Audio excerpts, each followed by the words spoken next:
fonction exponentielle transformée maintenant de la forme f de x égale ac exposant x.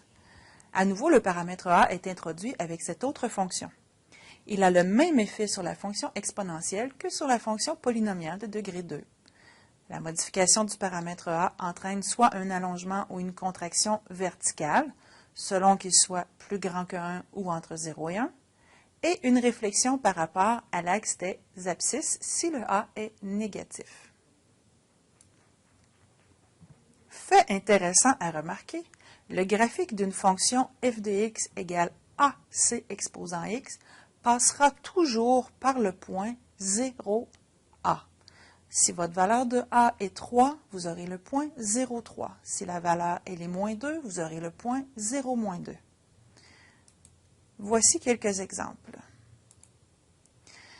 J'ai pris à nouveau la fonction 2 exposant x et je vais laisser ma base fixe cette fois-ci. La base va toujours demeurer 2.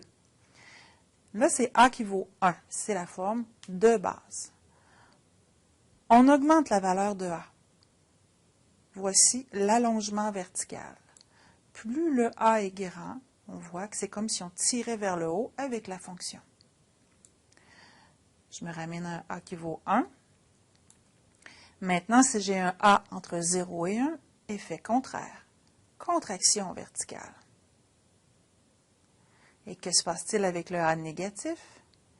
Réflexion sur l'axe y égale 0, donc sur l'axe des x. Si le a vaut moins 3, on a encore une fois un allongement vertical, mais en plus, on a une réflexion. J'ai un a qui vaut moins 3, j'ai le point 0, moins 3. J'ai un a qui vaut moins 0,7, j'ai donc un point qui est 0 et moins 0,7. Un a qui vaut 2, j'ai le point 0, 2. Et ainsi de suite.